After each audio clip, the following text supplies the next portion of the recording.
이사야 26장 16절에서 19절 말씀, 저 한 절 여러분 한 절 교독하겠습니다. 할렐루야. 어두운 세상에 빛으로 오시는 주님의 은총이 저 여러분들의 삶 가운데 가득하기를 주님의 이름으로 축복합니다. 시절이 어렵기에 우리는 더욱 온 세상을 다스리는 하나님의 은혜를 청하지 않을 수 없습니다.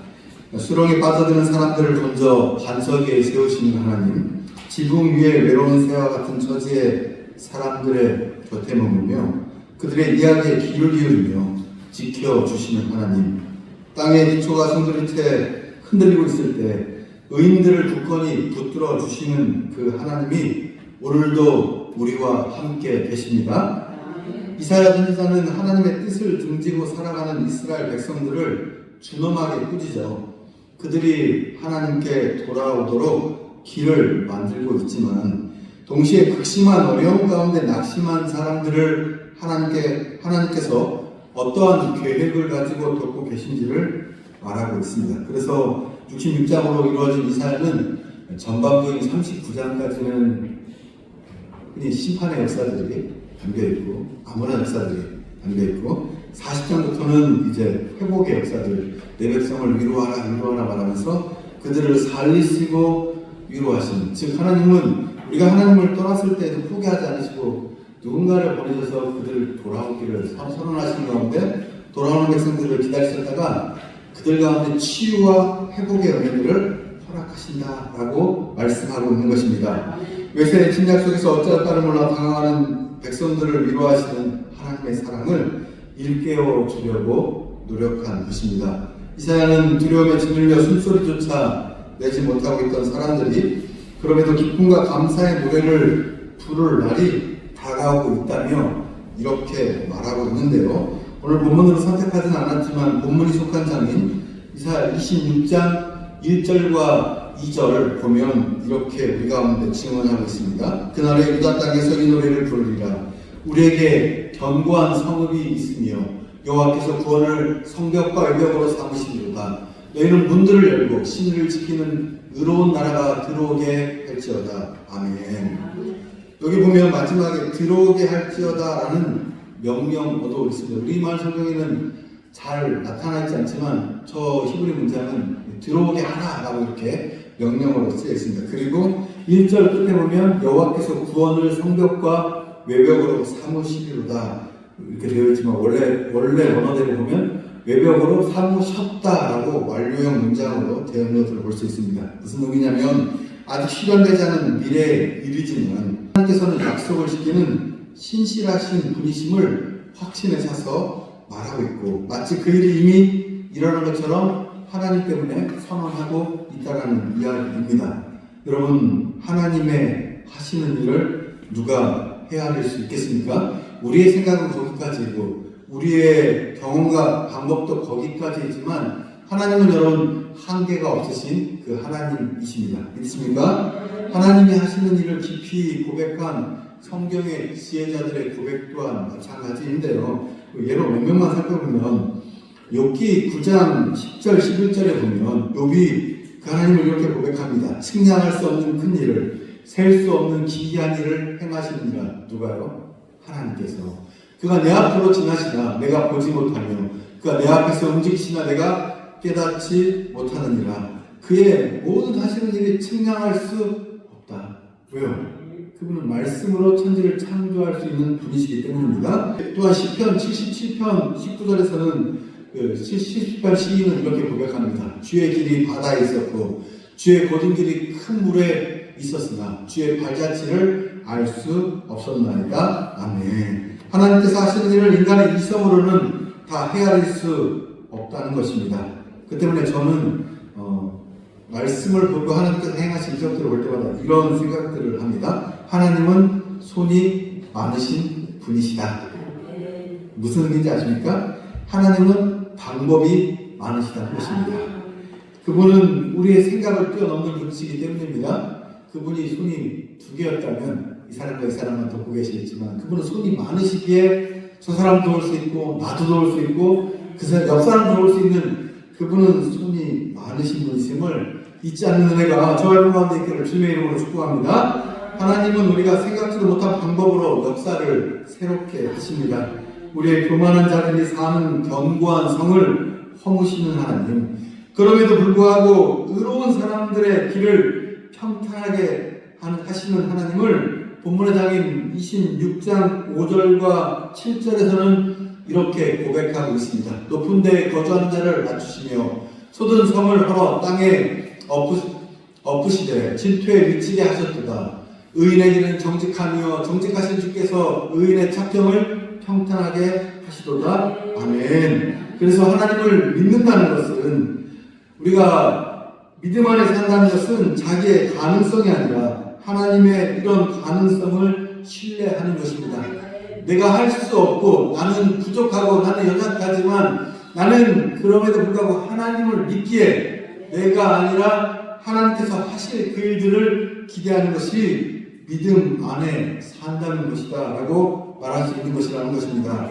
바울 사도도 일찍이 그리스도라는 부활을 마음속에 간직한 사람의 든든함을 이렇게 밝혔습니다. 여러분, 우리 마음 가운데 우리가 비록 지금 행색이 초라하고 외형이 연약할지라도 우리 마음 가운데 예수 그리스도라는 부활을 품게 되면 어떤 사람이 되는지 바울의 고백을 한번 보겠습니다. 우리가 사방으로 우겨싸움을 당하여도 쌓이지 아니하며 답답한 일을 당하여도 낙심하지 아니하며 박해를 받아도 버림받지 아니하며 거꾸로 뜨림을 당하여도 망하지 아니하고. 아멘. 왜입니까? 예수 그리스도가 우리 안에 계시기 때문입니다. 우리가 그 하나님을 믿기 때문입니다. 여러분, 우리가 진짜 믿는다면 이 믿음의 고백으로 인하여도 사방으로 우겨싸움을 당할 수도 있지만, 박해를 받을 수도 있지만, 환난과 공고가 우리를 피해가지 않을 수도 있지만, 우리는 낙심하지 아니하며 거꾸로 들임을 당하지 않는다는 사실들을 기억하는 은혜가 저 여러분 가운데 있기를 주의 이름으로 축복합니다. 바로 이것입니다. 이런 믿음의 고백이 우리에게 있는지를 우리는 오늘도 말씀을 통해, 예배를 통해 점검하는 것입니다. 가장 어두웠던 이 시기와 시간에 이사야는 하나님으로부터 시작되는 새로운 희망을 노래했습니다. 여러분, 이사야 39장까지는 계속 이방의 침략들, 바벨론의 침략을 받고 베스의 침략을 받고 계속 이방의 침략들을 받는 암울한 역사들이 기록되고 있습니다. 그러나 중간중간 이사야는 그 가운데 희망을 노래하고 있습니다. 히브리서에서 믿음이란 바라는 것들이 실상이요 보이지 않는 것들의 증거다라고 증언하는 것들을 우리는 너무도 잘 알고 있습니다. 여러분, 무슨 뜻일까요? 바라는 것들이 실상이 되고 보이지 않는 것들이 증거가 되는 종말론적 미래를 내다보며 오늘을 의미 있게 살아가는 것이 믿음이라는 것입니다. 지금은 수동이 있을 수 있습니다. 지금은 넘어짐의 자리에 있을 수도 있습니다. 그러나 오늘로 세상이 끝나지 않고 오늘로 나의 역사가 끝나지 않고 주님은 반드시 이 땅에 오셔서 우리의 모든 눈물을 닦으시는 그날들이 올 것이다. 오늘을 의미 있게 살아가는 정말론적 신앙으로 승리하는 저와 여러분 될 수 있기를 주님의 이름으로 축복합니다. 오늘은 절망의 시간, 오늘은 눈물의 시간이라 해도 그 문제를 넘는 희망이 우리에게 도래하고 있음을 바라보는 것이 믿음입니다. 여러분, 믿음이 있으십니까? 여러분, 믿음이 있다면 지금 조금 찡그리고 있는 인상을 펴시고 지금 조금 고민하고 있는 것들을 내려놓으시고 그 너머에 있는 하나님을 바라볼 수 있는 지혜가 저와 여러분 되기를 원합니다. 지금은 울고 있지만 기뻐하는 그날들을 내다보고 사는 것이 믿음이기 때문입니다. 여러분, 철학자 비트겐슈타인이라는 사람이 있습니다. 이 사람이 이렇게 말했습니다. 현재를 쫓는 자는 언젠가 현재에 따라 잡힌다. 어떤 의미일까요? 당면한 문제 해결에만 급급하다 보면 전망을 잃게 되고 그 때문에 결국은 문제의 크기에 압도되기 쉽다는 이야기입니다. 여러분, 오늘 그 문제를 바라보는 것이 아니라 오늘 그 문제 뒤에 있는 주님을 바라볼 수 있기를 원합니다. 그렇게 우리는 하늘로부터 오는 빛 혹은 가능성을 붙들어야 합니다. 이사야는 어둠이 자욱하던 그 시대에 하나님으로부터 시작되고 있는 평화의 세계를 내다보고 있습니다. 현실은 힘 있는 사람들이 그렇지 못한 사람들을 억압하고 누르고 함부로 박해하며 다스리고 있지만 하나님은 그런 힘 있는 자들이 기억조차 되지 않도록 만드실 것이라고 확신했던 것입니다. 그렇지만 모든 사람들이 그런 동일한 비전과 확신을 공유한 것은 아니었습니다. 시련이 중첩되어 다가올 때 우리는 그런 믿음의 확신을 잃어버리기 쉽습니다. 예기치 않은 일들이 찾아와 우리 삶의 우선순위를 바꿀 것을 요구할 때 우리는 당황하기도 합니다. 어찌할 바를 몰라 흔들흔들 비틀거리며 허둥대게 마련입니다. 그러나 시련과 고통은 우리 삶에서 불필요한 것들을 덜어내는 요구일 때가 많지만 평범한 사람들은 고통을 통해 전달되는 삶의 의미를 알아차리지 못할 때가 많기에 맹목적으로 그 어려움에 붙들릴 때가 많습니다. 문제의 크기에 압도당합니다. 이스라엘도 마찬가지였습니다. 강대국의 침입으로 나라가 전망의 위기에 놓였건만 그들은 하나님과 사람들 앞에 자기들의 죄가 무엇인지 얼마나 컸는지 돌아보지 않았고 알아차리지 못했습니다. 하나님을 버리고 우상을 따라간 죄, 자기 욕망을 다 채우기 위해 다른 이들의 목까지 독차지한 죄, 이웃들의 신음소리를 외면한 죄, 정의와 공의를 팽개친 죄에서 돌이킬 줄 몰랐던 것입니다. 자기가 지금 힘이 들다고 연약하다고 하나님도 잃어버리고 이웃도 잃어버리고 살았던 것입니다. 시련에 그들을 부르짖게 만들었지만 그들을 창조적인 삶으로 이끌지는 못했습니다. 그들이 겉으로는 예배하는 것 같고 기도하는 것 같았지만 정작 그들이 살아계신 하나님을 만나지는 못했다는 이야기입니다. 여러분, 이사야서에 보면 그들이 강대국들의 지배를 받을 때도 한 번도 예배를 쉰 적이 없습니다.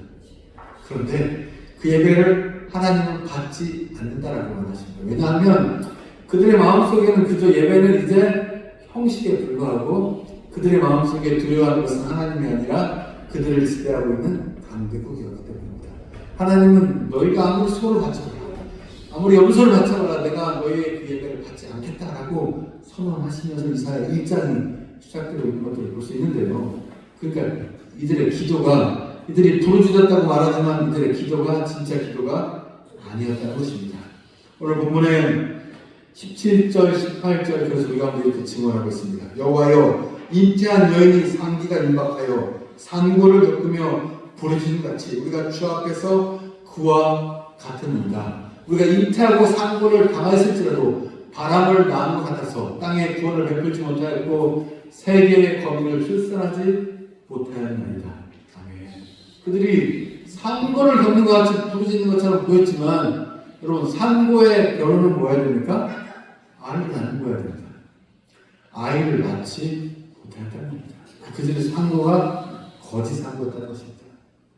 얼마나 절절한 고백입니까? 산고를 치면서도 아이를 낳지 못하는 상황은 얼마나 기가 막힙니까? 지금 우리도 그런 건 아닌지요? 여러분, 지금 우리 사회를 돌아보면 정치, 경제, 사회, 교육, 도덕 그 어느 것 하나 온전해 보이지 않는 위기에 직면하고도 정치인들은 여전히 정쟁에만 몰두하고 언론은 그러한 갈등을 증폭하는 일에만 열중하고 종교인들은 맹수와 비아냥과 혐오 발언을 일삼으며 사회를 어지럽히고 있는 것처럼 보입니다. 취약계층들의 소리에 귀를 기울이지 않는 이 현실이 산고를 겪으면서도 아이를 낳지 못하는 힘을 다 잃어버린 참담하지만 오늘 우리의 현실입니다. 우리나라가 지금 겪고 있는 이 극심한 혼란과 어려움이 또 세계에서 도처에 일어나는 이 혼란과 어려움들이 새로운 사회를 낳기 위한 산고가 될 수 있기를 소망할 따름입니다. 그러나 희망이 아주 없는 것은 아닙니다. 그것은 그런 우리를 못났다 책망하지 않으시고 우리를 불쌍히 여기시는 분이 살아 계시기 때문입니다. 그러므로 주님의 백성 가운데서 기적이 일어납니다. 이사야는 지금 그것을 내다보고 있습니다.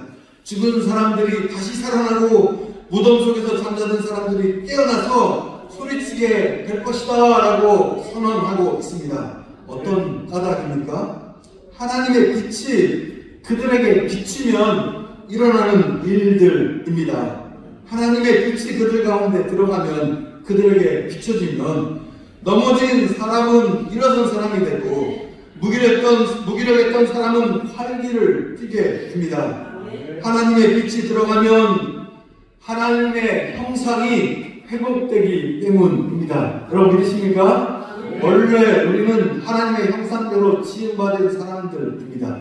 그러나 우리의 원죄로 인해 막혔던 담들이 누구로 인해 허물어집니까? 예수 그리스도로 인해 허물어지고, 이제 주님께 구원받은 우리들은 하나님의 형상을 회복함으로 저 넘어진 사람들이 일어나는 사람이 되고, 무결한 사람들이 활기를 띠는 사람으로 바뀌어지는 역사들을 살아내야 하는 것입니다.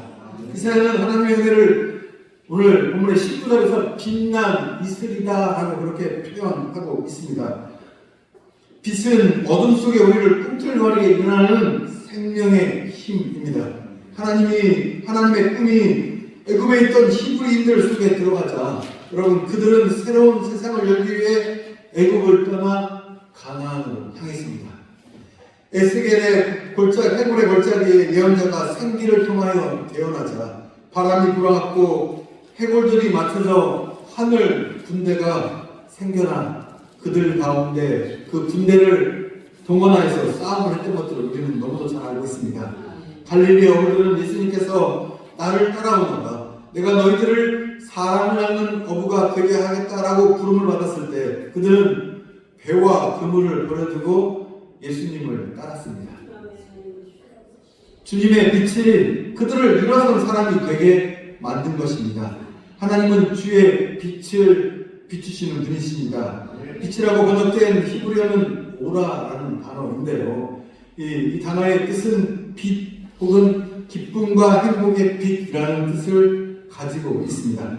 하나님은 절망의 어둠 속에 유폐된 사람들 속에 기쁨의 빛을 불어넣으시어 그들로 하여금 일어선 존재가 되게 하십니다. 하나님의 빛이 들어온 사람은 더 이상 그래서 어둠에 유폐된 사람이 아니라는 말입니다. 여러분, 이사야는 앞서도 빛이라는 말과 이슬을 연결시키고 있습니다. 이슬은 보통 덧없음을 나타낼 때 즐겨 사용되는 이미지입니다. 햇살이 비출 때 사라져버리는 것이 이슬이기 때문입니다. 그러나 광야를 배경으로 살았던 이스라엘 사람들은 이슬이 얼마나 소중한지를 알고 있었습니다. 척박한 땅에 살아본 사람들은 압니다. 이슬조차 은혜라는 사실을 말합니다. 왜입니까? 광야는 비가 내리지 않는 땅입니다. 아침에 새벽에 내렸던 그 이슬이 만물을 소생케 하고 동물들에게 목을 죽이게 하고 나그네들의 입술을 죽이게 하는 굉장히 소중한 거기 때문에 이 이슬은 그저 해가 뜨면 사라지는 한낱 허무함이 아니라 생명의 소중함을 나타내는 그런 것들입니다. 바로 이 이슬이 곧 삶의 원천이며 살리는 빛입니다. 대박을 바라는 사람들의 마음에는 차지 않을지 몰라도 하나님의 은혜는 그렇게 소박하지만 아름답게 주어집니다. 저 많은 저수지를 볼 때 비가 한 번에 수십 톤이 내려서 저 댐을 다 채웠으면 좋겠지만, 여러분, 은혜가 그렇게 내릴 때도 있지만 이슬같이 잔잔히 이른 비가 마른 비로 내릴 때도 있다는 것들을 우리가 기억할 수 있기를 원합니다. 바로 그것이 희망입니다. 빛난 이슬이라는 고백은 하나님의 은혜를 나타내기 위한 말이지만 그러나 우리에게 주어진 소명이기도 합니다. 하나님을 믿는 이들은 주변 사람들에게 빛을 비추어야 합니다. 메마른 땅을 종일 걸어가느라 목이 바짝바짝 말라버린 사람들에게 이슬처럼 다가가야 합니다. 자기를 긍정할 힘을 잃은 사람들 곁에 다가가 그의 삶이 얼마나 소중한지를 일깨워 그들을 넘어진 자리에서 일으켜 세우는 사람이 되어야 합니다. 그 일은 특정한 사람들, 능력 있는 사람들, 돈이 많은 사람들만이 할 수 있다고 말하지 마십시오. 그 일은 바로 하나님께서 우리 모두에게 주신 소명이기 때문입니다. 하나님 우리를 부를 때 부여하신 사명입니다. 아주 작은 실천이라도 우리가 오늘 있기를 원합니다. 여러분 혹시 이 한자 아십니까? 학철부어라고 있습니다. 무슨 뜻인지 혹시 아십니까? 수레바퀴 자국으로 움푹 패인 곳에 붕어 한 마리가 있는 격이다, 이런 뜻입니다. 여러분 이 붕어는 지금 어때요? 그 수레바퀴 진흙에 수레바퀴가 지나가면 그 자국이 나잖아요. 그럼 물이 조금 보이죠. 거기에 떨어진 붕어. 어때요? 그 물마저 없으면 그 붕어는 어떻게 되는 거예요? 죽는 거예요. 그 수레바퀴 자국에 있는 그 물이 그 붕어에게는 생명수이다 이런 뜻입니다. 그 붕어에게 필요한 것은 무엇입니까? 큰 강에 넘실거리는 물이 아닙니다. 이제 그 물 플러스 누구가 거기다가 깨끗한 물 한 바가지 부어주면 얼마나 감격하고 은혜가 되겠습니까? 누군가가 보태주는 한 바가지의 물만 있으면 일단 물고기는 살아남을 수 있습니다. 오늘 우리 주변에 그 물고기 같은 힘이 없고 상처가 났으며 큰 장애물을 만난 삶이 막막한 사람들을 우리가 전적으로 책임질 수 없다 하죠. 우리가 어떻게 그 사람들을 다 책임지겠습니까? 그러나 잠시나마 그들에게 빛을 비출 수 있다면 그는 다시금 일어나 자신의 생을 살 수 있을 것입니다. 학철 부어 신세인 사람들에게 다가가 마르지 않는 샘이 되어 주셨고 설강이 되어 주신 분이 우리 예수님입니다. 사람들 속에 빛을 비추어 생기를 불어 넣으셨고 그들을 일으켜 세워 하나님 나라를 꿈꾸며 나아가는 일꾼으로 삼으셨습니다. 병든 사람, 귀신 들린 사람, 삶의 무게에 주눅했던 사람들이 예수님과 만나 새로운 세상을 꿈꾸는 일어선 사람이 된 것입니다. 여러분 믿으십니까? 지금 이 자리에 앉아있는 저와 여러분 모두 별반 다르지 않습니다. 여러분 힘이 들 때 여러분 어떻게 하십니까? 저는 기도합니다. 저는 빛 되시는 주님을 믿기 때문입니다. 그 빛 되시는 주님을 이 표현이 좀 그렇지만 잘 써먹고 싶어서 저는 기도합니다. 그 주님이 아니면 저는 아무것도 아닌 사람입니다. 그 주님께서 그런 사람들을 부르셔서 빛의 자녀로 삼아주셨고 이제 그 빛의 자녀의 소명들을 우리도 행하고 살기를 원하십니다. 여러분 지금 먼저 우리 옆에 있는 가족들에게 우리 같이 있는 교우들에게 서로 힘이 되는 은혜가 있기를 소원합니다.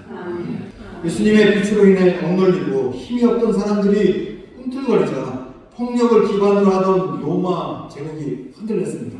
여러분 예수님께서 이 땅에 오셔서 하신 일은 군대를 동원하여서 저 로마에 맞선 것이 아닙니다. 힘이 없고 연약한 사람들에게 하나님의 나라를 선포하신 것입니다. 심령이 가난한 자는 복이 있나니 천국이 저희 것이며 애통하는 자는 복이 있나니 저희가 위로를 받을 것입니다. 이런 말도 안 되는 이야기로 저 로마와 상대한 것입니다. 오늘 제가 아까 설교 서두에 사회, 경제, 도덕, 정치 뭐 하나 온전한 것이 없는 이 세상 여러분 어떻게 해야 됩니까? 제가 그 사회를 향해 막 데모를 하고 좀 그러지 않습니다. 저는 그 세상을 향해 오늘도 빛 대신 주님을 선포합니다. 여러분도 마찬가지입니다. 여러분도 그 주님을 삶 가운데 빛으로 선포할 수 있는 은혜가 있기를 주님의 이름으로 축복합니다. 예수님은 소유를 통해 세상을 섬기지 않으셨습니다. 가진 것이 아닌 그분의 존재 자체로 인해 주님은 사람들을 일으켜 세웠습니다. 누군가를 돕기 위해서 내게 뭔가 있어야 한다고 말하지 마십시오. 예수님께 부름을 받고 그 예수님을 믿어 우리도 세상에서 빛난 이스로 살기로 결단할 때 우리의 존재 자체가 누군가에게 선물이 될 수 있음을 깨달아야 합니다. 주님은 이미 이 땅에 오셨고 또 우리를 통해 이 땅에 오고 계십니다. 여러분 믿으십니까? 네. 여러분 한번 우리 저 화면에 문장을 같이 한번 한 목소리 읽겠습니다. 시작. 주님은 이미 이 땅에 오셨고 또 지금 우리를 통해 이 땅에 오고 계십니다. 아멘. 무슨 의미입니까? 세상의 사람들은 보이지 않는 예수 그리스도를, 보이지 않는 하나님을 우리 믿는 사람들을 통해 본다는 것입니다. 얼마나 예수님이 우스우면, 이 시대에 얼마나 예수님이 우스우면 사람들이 교회를 계속 가요. 얼마나 예수님이 우스우면 이제 더 이상 교회에서 예수 그리스도를 말하지 말라 그렇게 이야기하는 시대가 도래하고 있습니다. 여러분 예수가 우습게 된 이유는 우리가 세상에 우습게 보였기 때문입니다. 여러분 누구를 탓하지 마십시오. 다 나 때문입니다. 다 우리 때문입니다. 지금 이사야가 이 절망의 시간에 뭘 노래하고 있다고요? 희망을 노래하고 있잖아요. 하나님께서 하실 일들을 우리가 기대하고 나가는데 이사야는 비전을 선포했고 그 일을 이루신 분은 누구입니까? 하나님이십니다. 하나님.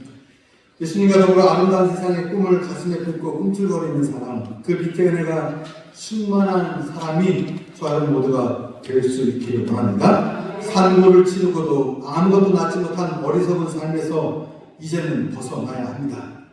하나님이 우리의 꿈인 것처럼 우리 또한 하나님의 꿈이라는 사실들을 잊지 마시기 바랍니다. 주님은 우리를 통해 새로운 역사의 꿈을 꾸고 계시기 때문입니다. 어둠이 지극한 이때에 빛으로 오시는 주님의 사랑이 우리를 충만하게 채워주셔서 오늘 말씀에 이스라엘을 뭐라고 표현했다고요? 빛난 이스라엘. 빛난 이스라엘. 여러분 빛난 이스라엘이십니다. 믿으십니까? 우리 옆 사람과 이렇게 인사하겠습니다. 당신은 빛난 이스라엘이십니다. 이렇게 하겠습니다. 나도 빛난 이스라엘입니다. 믿으십니까 여러분? 빛으로 오시는 주님의 사랑이 우리를 충만하게 채워주셔서 우리가 어두운 세상의 한 점 불빛이 되어 세상 사람들에게 희망을 전하는 나날이 되기를 주님의 이름으로 축원합니다. 네, 기도하겠습니다.